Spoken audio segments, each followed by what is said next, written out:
La historia de la filosofía presenta un segundo intento de mediación entre el racionalismo y el empirismo, el apriorismo.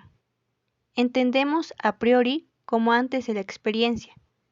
De acuerdo al apriorismo, es posible conocer algo del universo real sin necesidad de apelar a alguna clase de experiencia.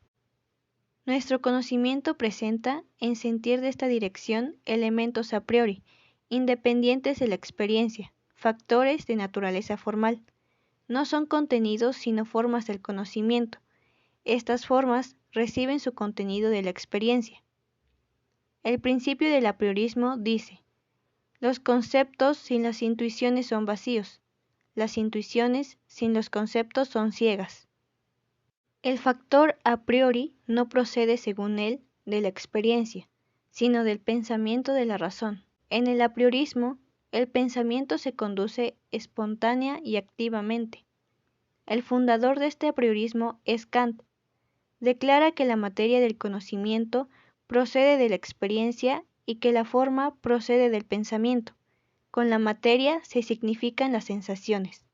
El apriorismo tiene su origen en antigua Grecia, con Parmínides de Elea, en el siglo VI a.C., y se extiende a lo largo de la historia de la filosofía, con representantes como Platón en el siglo IV a.C., Euclides en el siglo II a.C., Gottfried Leibniz en el siglo XVIII, David Hume en el siglo XVIII, Immanuel Kant en el siglo XIX o Ludwig von Mises en el siglo XX.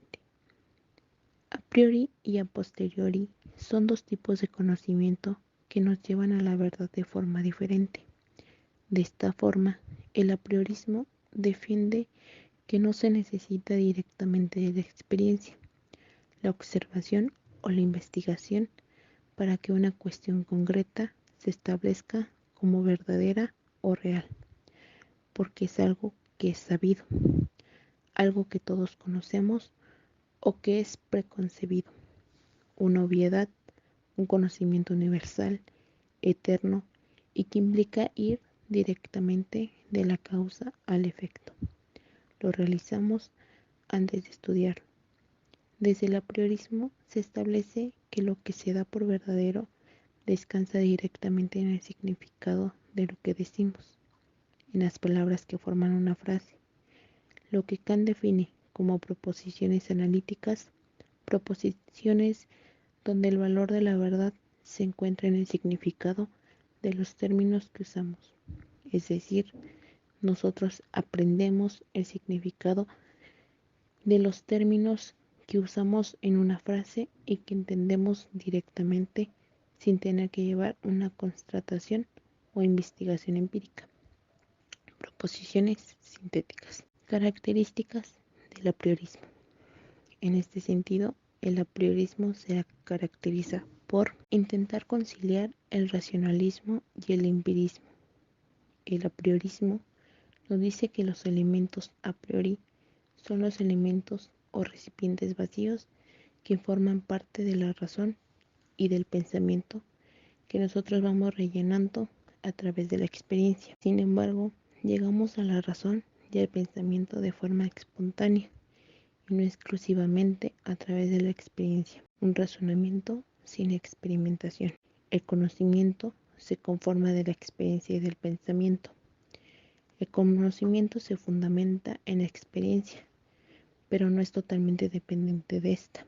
Es decir, que al conocimiento se le da forma a través del pensamiento, ya que también se conforma de elementos a priori o inseparables a la conciencia o a la intuición. Por lo tanto, el conocimiento no deriva en su totalidad de la experiencia. Un ejemplo, el conocimiento que ningún soltero es casado no requiere de ninguna investigación para ser establecido como verdadero. Por lo tanto, es un caso de conocimiento a priori.